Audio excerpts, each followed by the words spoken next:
1008 வேலை இருக்குது எனக்கு. என்னைய அலைய வச்சுக்கிட்டு இருக்கா காலுத பயவுள்ள. சார் வணக்கம் சார். வணக்கம். உட்காருங்க சார். நான் தான் தீபனோட அப்பா. ஏதோ என்னை வர சொன்னீங்களாம்ல, எதுவும் பிரச்சனையா சார்? நேற்று பையங்களுக்கு ஒவ்வொரு வேர்ட்ஸ் கொடுத்து எழுத சொல்கிறது வழக்கம். அதே மாதிரி ஃப்ரீ கிளாஸ்னு வரும்போது அவனுக்கு ஒரு வார்த்தையை கொடுத்து எழுதிட்டு வர சொல்லியிருந்தேன். அவன் எழுதிட்டு வரும்போது அவனுக்கு வார்த்தை என்ன வார்த்தை வந்துச்சுன்னா வன்முறை அப்படிங்கிற வார்த்தை வந்தது.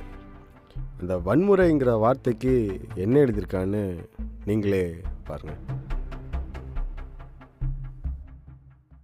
எங்கள் அப்பா வீட்டில் ஒரு மாதிரியும் வெளியில் ஒரு மாதிரியும் இருப்பார் சார். வெளியில் எங்கள் அப்பா வேறு யார் மேலேயாவது உள்ள கோவத்தை எங்கள் அம்மா மேலே தான் சார் காட்டுவார். ஏன்னா எங்கள் அம்மாவால் தானே எங்கள் அப்பாவை திருப்பி அடிக்க முடியாது.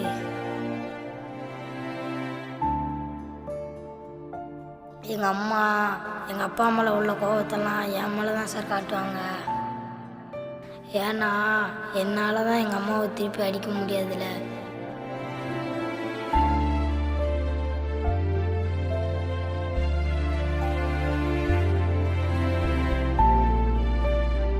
நீங்கள் கூட கச்சம் சார் திட்டினதுக்கு அந்த கோவத்தெல்லாம் எங்கள் மேலே தான் சார் காட்டுறீங்க.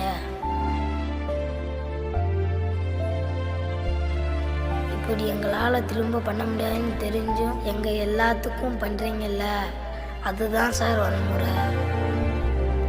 உங்கள் வீட்டு பிரச்சனையை பார்க்குறதுக்கு நான் இல்லை சார்.